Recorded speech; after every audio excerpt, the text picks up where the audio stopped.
L'Esprit du Fils reçut le témoignage que tout était bien. Il vit clairement qu'il devait monter à Jérusalem et il partit. Lorsque ses frères furent montés à la fête, il y monta lui aussi, non pas publiquement, mais comme en secret. Jean 7, 10. Il vit clairement qu'il devait monter à Jérusalem. Le point, c'est que le Seigneur Jésus est limité entièrement par sa relation avec son Père, par sa dépendance volontaire, par la loi de la vie qui veut que tout vienne de Dieu et rien de soi-même. Essayons de vivre sur ce niveau-là, et nous verrons si l'homme naturel ne se rit pas et ne se moque pas de nous. Remarquons combien de questions nous seront posées. Qu'est-ce que vous allez faire? Je ne sais pas. Où allez-vous? Je ne sais pas. Quand partez-vous? Je ne sais pas. J'irai lorsque le Seigneur me dira que je peux partir, quand le Seigneur m'en donnera l'assurance, quand je serai libéré par le Seigneur. Exprimons ce langage spirituel sous quelle forme que nous le voulions. Qu'est-ce que l'homme naturel en dira? Il en rira. Il se moquera de nous.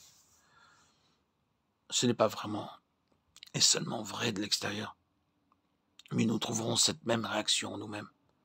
Très souvent, nous sommes enclins à nous accuser de folie, à nous questionner nous-mêmes. Pourquoi ne puis-je pas faire ceci, cela? Nous sommes alors obligés de nous arrêter. Pourquoi est-ce que je ne le fais pas? Parce que je ne peux pas, pourquoi pas? Tant de questions qui se bousculent dans notre esprit. Le Seigneur ne fait pas cela. Je ne suis pas conscient que le Seigneur veuille faire cela. C'est là le langage, la conscience du Fils.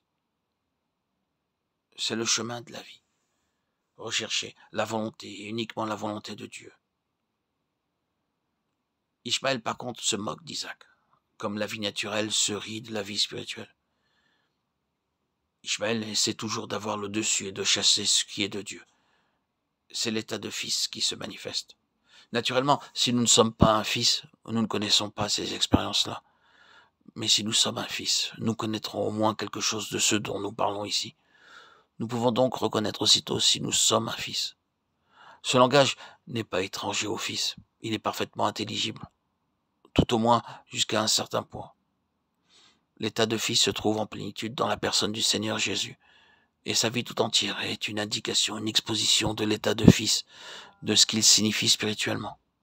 Ensuite, cet état de fils étant devenu parfait en lui, comme homme, dans l'humanité qu'il avait prise sur lui, l'esprit du Fils de Dieu vient prendre sa résidence dans l'enfant de Dieu né de nouveau et commence à vivre en lui cet état de Fils parfait qu'est le Fils de Dieu. Dieu a envoyé dans vos cœurs l'esprit de son Fils, lequel crie Abba, c'est-à-dire Père. Galates 4, 6.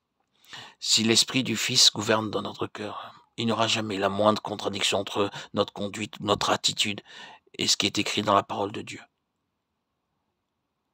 Nous verrons ce qui se trouve dans la parole de Dieu s'exprimer spontanément dans notre vie. Nous ne prenons pas en premier lieu la parole de Dieu pour essayer de nous conformer à elle par une application extérieure. Par l'Esprit qui demeure en nous, nous sommes rendus conformes à l'image du Fils de Dieu. Et cela signifie simplement conforme à la révélation que Dieu nous a donnée, soit dans la personne de son Fils, soit dans sa parole, car il n'y a aucune contradiction. C'est ce que demande l'état de Fils. S'il y a une contradiction entre notre conduite, notre marche, notre attitude et ce qui se trouve dans la parole de Dieu, quelque chose est intervenu pour porter atteinte à la vie, est venu entraver l'esprit du Fils. Quelque part, nous sommes sortis du vrai chemin, et celui que nous suivons n'est pas le chemin de la vie. Il peut nous sembler bon, mais il y a une telle voie qui semble droite à l'homme, et dont l'issue aboutit à la mort. Proverbe 14, 12. Oh, l'esprit du Fils est ce qui nous illumine et nous éclaire pour nous garder dans le chemin de la vie.